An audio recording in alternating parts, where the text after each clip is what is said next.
విశాఖపట్నం ముస్లిం association, Visakhapatnam all మసీద్ ముస్లిం association, Visakhapatnam ముస్లిం జనాభా వాళ్ళతో పాటుగా మా సోదరులు, మా హిందూ సోదరులు, మా క్రిస్టియన్ సోదరులు, మిగతా రిలీజియస్ సోదరులకి అందరికీ నమస్కారం పెడుతూ ఈరోజు మేము ఇక్కడ కూర్చున్న కారణం ఏంటంటే,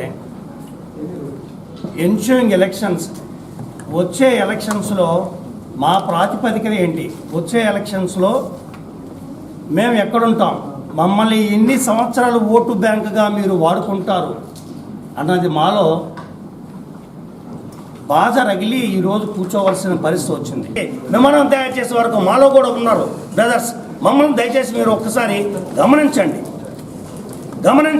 లౌకికవాదాన్ని ఎప్పటికైనా సరే మనం నిలబెట్టుకొని ప్రజాస్వామ్య స్ఫూర్తిని దయచేసి మనం జాగ్రత్తగా అవలంబించుకొని ఆకలింపు చేసుకొని ఆలోచిస్తారని చెప్పి మనం అందరం కూడా ఇక్కడ కూర్చొని ప్రజలందరికీ మమేకమై చేతులెత్తి ముస్లిం సోదరులందరూ మీకు వినపం ఏంటంటే, వచ్చే ఎలక్షన్స్లో మంచి లౌకికవాదిని మీరు ఎన్నుకోండి. ముస్లిం ఎన్నుకోమని మీకు చెప్పట్లేదు, క్రిస్టియన్ ఎన్నుకోమని చెప్పట్లేదు, హిందూ అని చెప్పట్లేదు. లౌకికవాదాన్ని దయచేసి బలపరిచి ప్రజాస్వామ్య స్ఫూర్తిని బలపరచడానికి మీడియా మిత్రులు తప్పితే ఏ ఒక్కరు కూడా ఈ దేశాన్ని రక్షించలేరు. ఎలక్షన్స్ రాగానే మీడియా మిత్రుల పక్కన ఒక కాపు ఉంటాడు, మీడియా మిత్రుల పక్కన ఒక వెలం ఉంటాడు.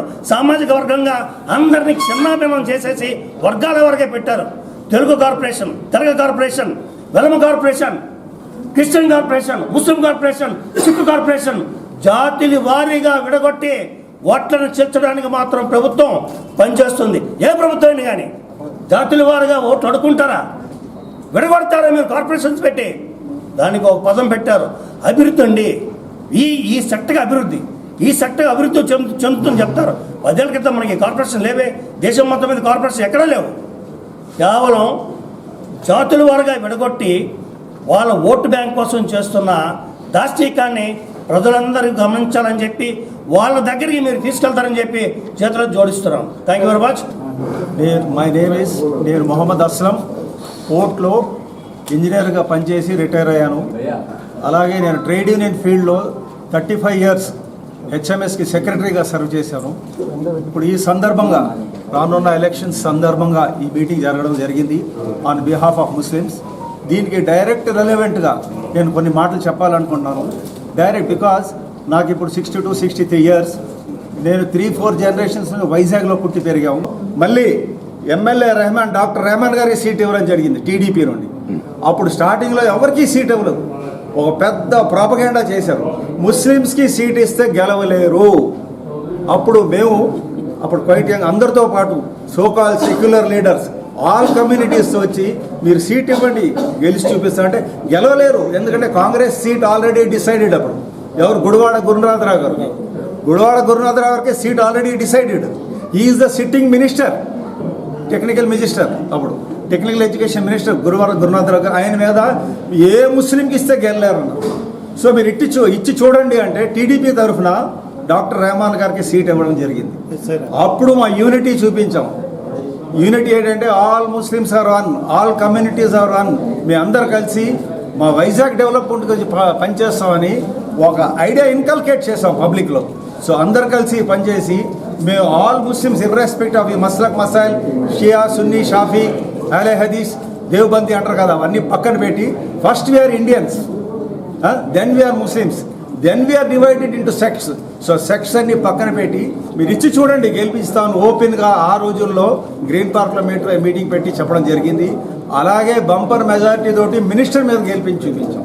సో ఈ హిస్టరీ అంతా ఎందుకు చెప్తున్నాం అంటే అదొక బహానా దొరికిపోతుంది. ఏంటని వీళ్ళకి వెళ్ళలేరండి, వీళ్ళకి యూనిటీ లేదండి, ఏ దీంట్లో డివిజన్ లేదు, రెడ్డిస్లో డివిజన్ లేదా, కమ్మాస్లో డివిజన్ లేదా, వైసీఎస్లో డివిజన్ లేదా, మరి సీట్ ఎలాగిస్తారు అక్కడ? ఆ రిలవెంట్ క్యాండిడేట్కి మేము ప్రపోజ్ చేస్తాం. లేకపోతే ఏ పార్టీ అయినా చూస్ చేసి మీరు సీట్ ఇవ్వండి, మేము డెఫినెట్గా గెలిచి చూపిస్తాం. ఈరోజు ముస్లిం వాయిస్ అనే పేరుతో ఈ సమావేశం జరుగుతుంది. ఇందులో విశాఖపట్నంలో ఉన్నటువంటి వివిధ ప్రాంతాలకు చెందినటువంటి ముస్లిం నాయకులందరూ ఇక్కడ హాజరై ఉన్నారు. మా యొక్క డిమాండ్ ఏంటంటే, ఏ విధంగా అన్ని కులాలకి ఒక రిజర్వేషన్ కల్పిస్తున్నారో అదేవిధంగా ముస్లిమ్స్ కూడా మైనారిటీస్లో రిజర్వేషన్ కల్పిస్తూ రాబోయే ఎన్నికల్లో ఏ పార్టీ అయినా సరే సీటు కేటాయిస్తే మా ముస్లిం క్యాండిడేట్ని గెలిపించుకోవడానికి అందరూ ఏకాభిప్రాయంతో ఇక్కడ ఒకే వాయిస్లో మీ ముందు ఉంచుతున్నాం. ముస్లిం క్యాండిడేట్ని మీరు సీట్ ఇచ్చి మమ్మల్ని ముస్లిం మైనార్టీస్ ప్రోత్సహించాలని చెప్పేసి ఒకే ఒక ఉద్దేశంతో ఈ సమావేశం జరుగుతుందండి.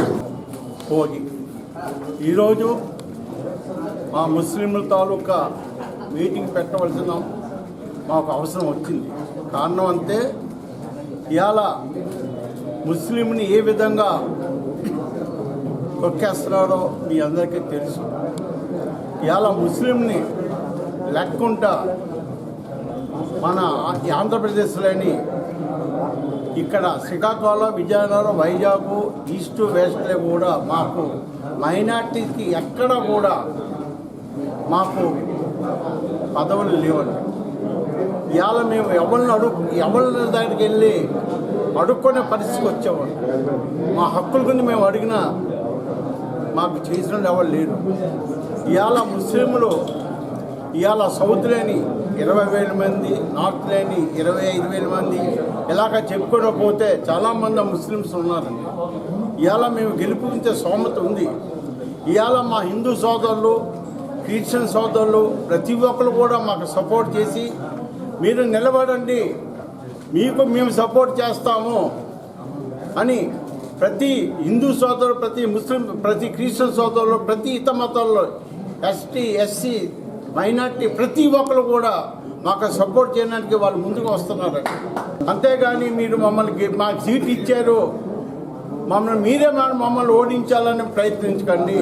దయ ఉంచి చాలామంది వాళ్ళు ఉన్నారు, తెలుగుదేశంలో ఉన్నారు, వైఎస్ఆర్లో ఉన్నారు, కాంగ్రెస్లో కూడా ఉన్నారు. ఇవాళ వచ్చే పార్టీలేని తెలుగుదేశం పార్టీకి ముందు ప్రయారిటీ ఇవ్వండి, వైఎస్ఆర్కి ఇవ్వండి, కాంగ్రెస్ కూడా ఇవ్వండి. దయవుంచి మీరందరూ కూడా ఒక మంచి లీడర్ని, మా ముస్లిం సోదరులని మీరు ఎన్నుకొని గెలిచే గుర్రానికి మీరు ఇస్తే, గెలిచే వ్యక్తికి ఇస్తే మేము తప్పకుండా మా ముస్లిం సోదరులందరూ కలిసి వాళ్ళకి పార్టీలు, ఏ పార్టీ ఉంది, ఇక్కడ అన్ని పార్టీలు వచ్చాయి. ఇక్కడ కాంగ్రెస్ ఉంది, టీడీపీ ఉంది, వైఎస్ఆర్ ఉంది, జనసేన ఉంది, బీజేపీ ఉంది, ప్రతి ఆల్ పార్టీస్ ఇక్కడ వచ్చి ఉన్నారు. అందరూ ఒకే తాటి మీద మేము వచ్చాం. ఇవాళ ముస్లిం సోదరులు ఒకే తాటి మీద మాట్లాడవలసిన అవసరం వచ్చింది. దయించి మీరందరూ కూడా మీడియా వాళ్ళ ద్వారా మాకు ఈ మెసేజ్ పంపించండి. దయించి మా నాయకులందరూ కలిసి మాకు ఒక సీట్ ఇస్తే మిగతా దగ్గర మేము కూడా మీకు సపోర్ట్ చేసి మిమ్మల్ని గెలిపిస్తాం.